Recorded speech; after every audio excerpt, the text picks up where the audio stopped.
The purpose will be to talk about hemophilia from McMahon professional edition. Hemophilia is a genetic disorder of coagulation. Mainly, there is hemophilia A, hemophilia B. There is also hemophilia C. The main idea of hemophilia is deficiency of a coagulation factor. In hemophilia A, it is factor 8 deficiency. In hemophilia B, it's factor 9 deficiency. And in hemophilia C, it's a factor 11 deficiency. Hemophilia C is more common in Ashkenazi Jew. Hemophilia A is the most common one, with 80% of patients with hemophilia being hemophilia A, and hemophilia B is less common. It is a least X-linked genetic disorder, therefore more common in males. Now, let's talk a little bit before we start to talk about hemophilia about the coagulation cascade in the body, which contribute to the formation of a clot. When we have laceration or bleeding, the body start to produce and active the coagulation cascade in order to prevent bleeding by creating the clot. So there is the intrinsic and extrinsic pathway. Intrinsic pathway, also called PTT or APTT, activated uh,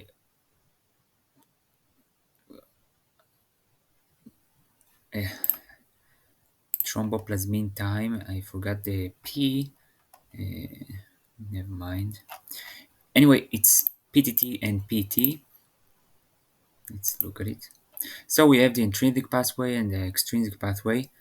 Uh, in the extrinsic pathway, there are many coagulation factors or some coagulation factors. In extrinsic pathway, there is only the coagulation factor 7 and the tissue factor, which is also called factor 3.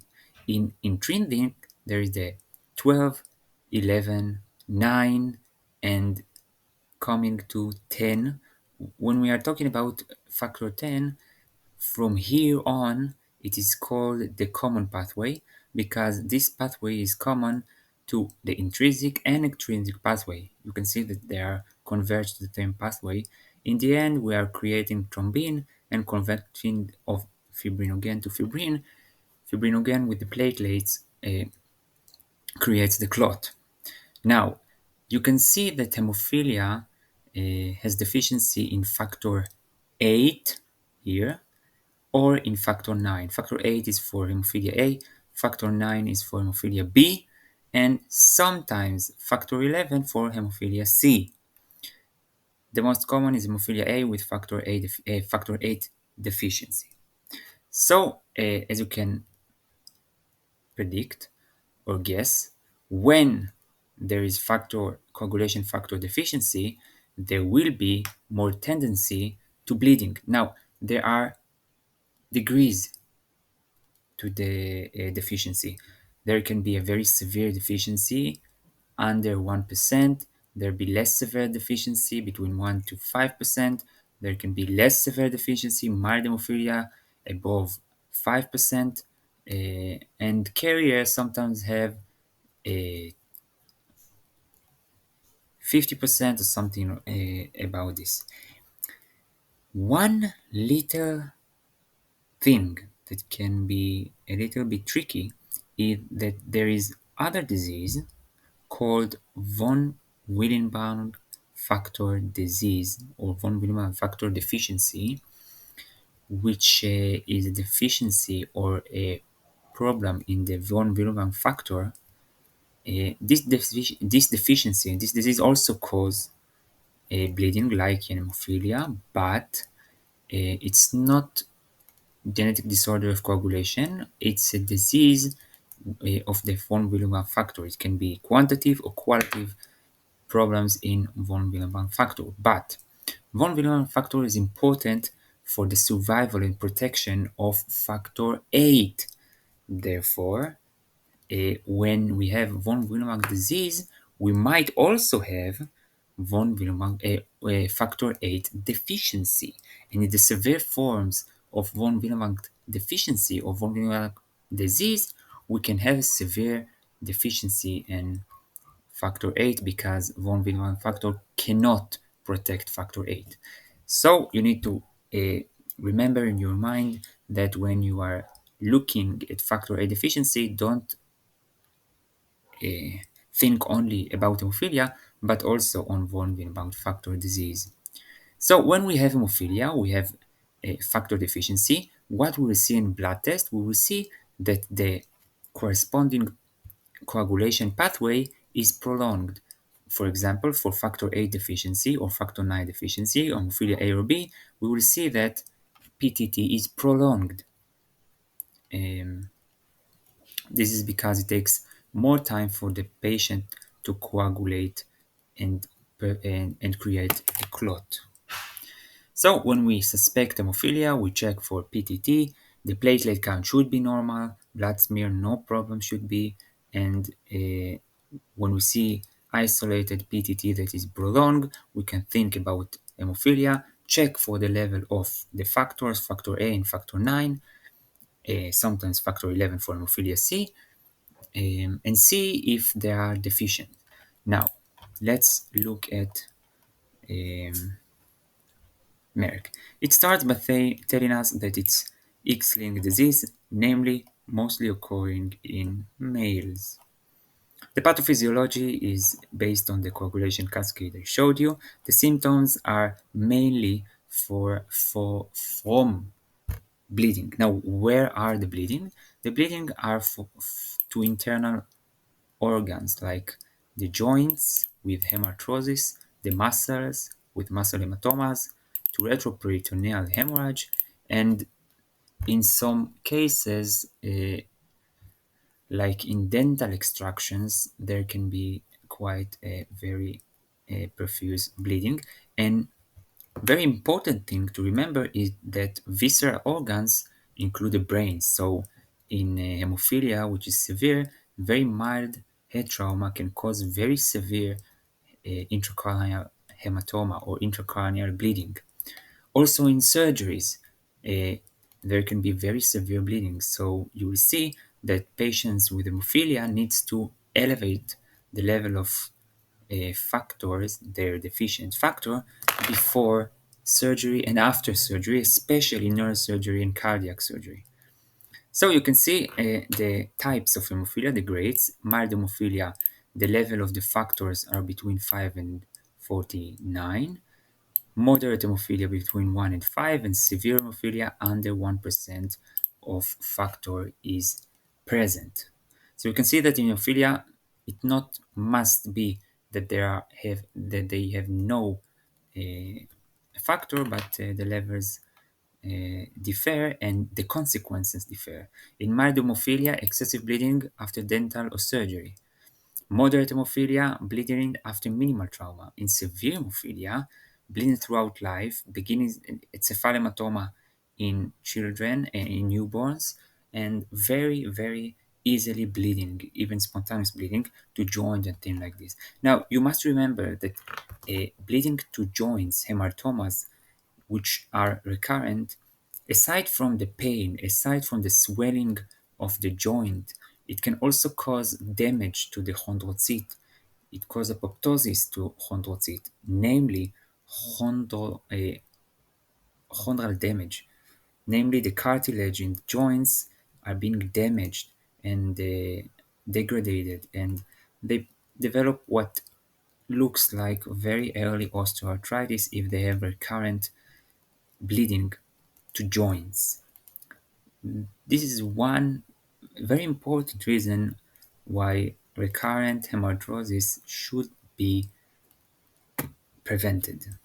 Here, Max says, tell us about this, how it can cause damage, recurrent hemarthrosis. Okay, so the diagnosis, as I told you, PT, PTT, we will expect PTT to be wrong. PT, which is the extrinsic pathway, where it is. This is PT, the extrinsic pathway. We we anticipate that the PT, extrinsic pathway, will be normal. Just the PTT will be prolonged.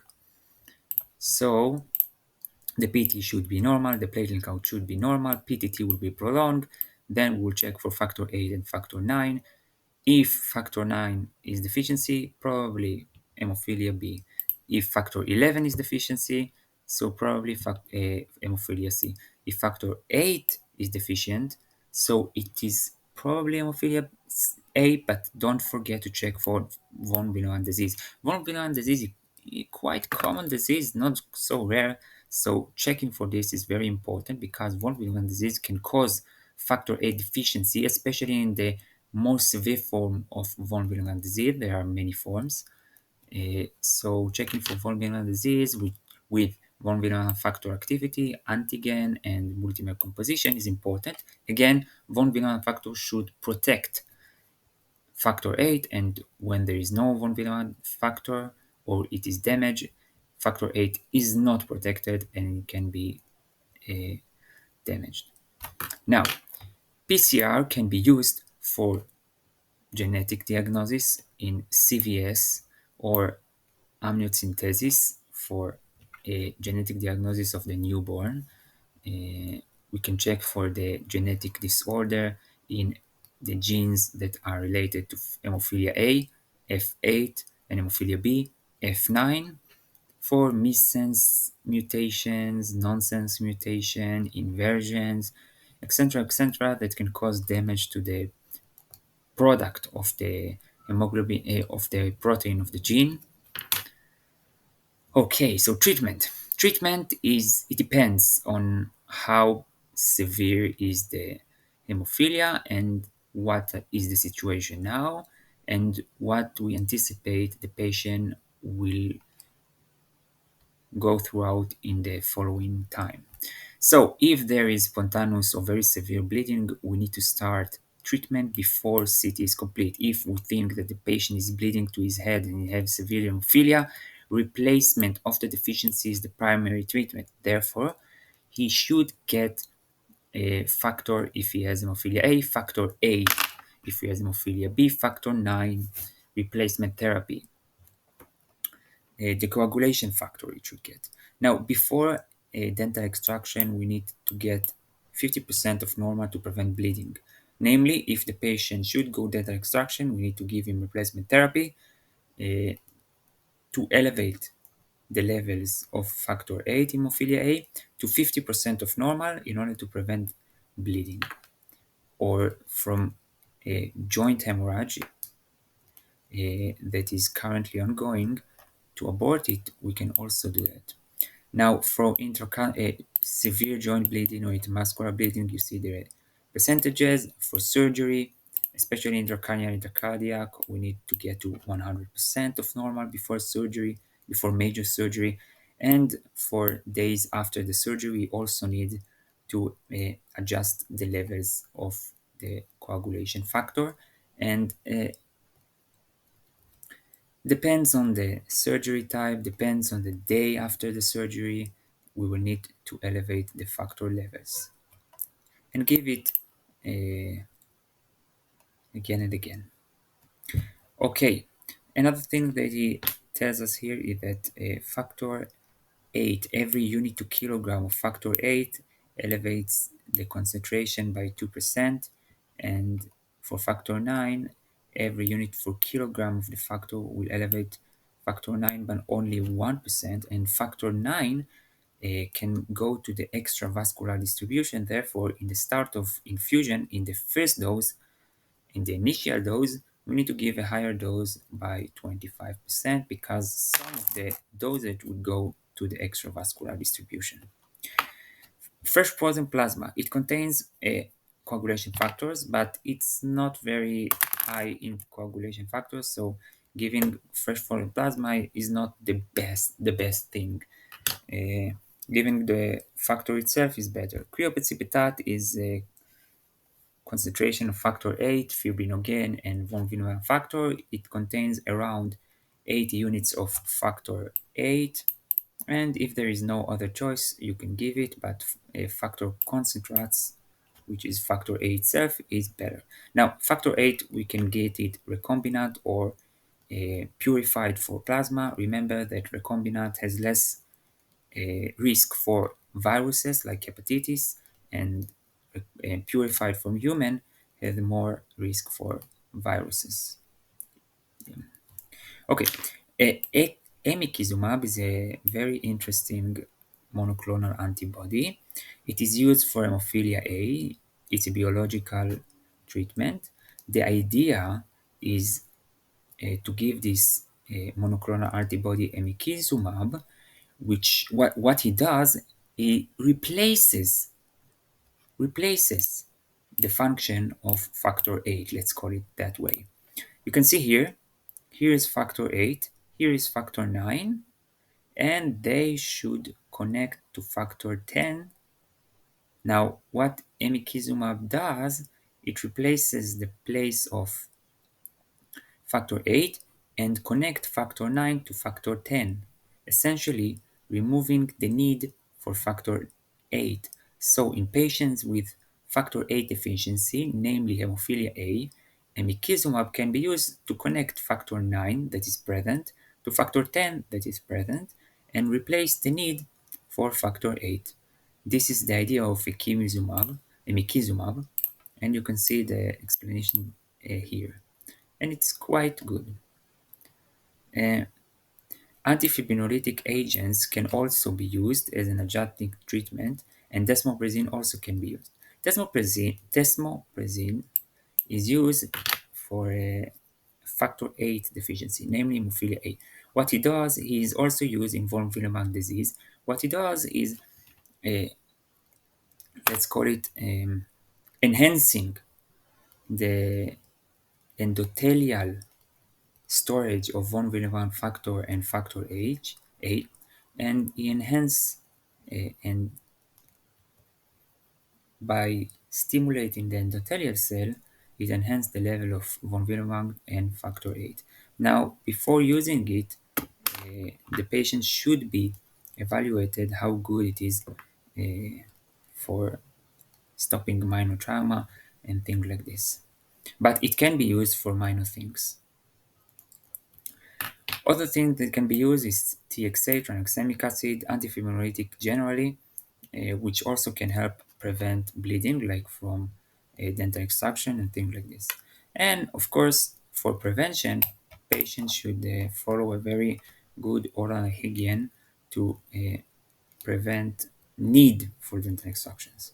Also, use of drug that can cause bleeding, of course, anticoagulation, but also aspirin or non-steroidal anti-inflammatory drugs, NSAIDs, can also reduce the coagulation efficacy.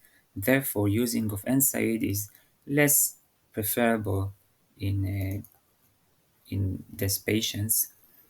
Also, when injecting medications, it's preferable to give them in the oral route or the IV route. IM injection can cause hematoma, so if there is a need, it is preferable to give in oral or IV. Okay? And vaccination again, hepatitis A and hepatitis B is important because they need to get concentrates, and sometimes the concentrate of factors are from purified humans' plasma or things like this, which can be with hepatitis virus. So it's preferred that they will be protected before we give them this. Okay, so this was about hemophilia from Make Manual Professional Editions. If there are any corrections, please correct me. Thank you very much.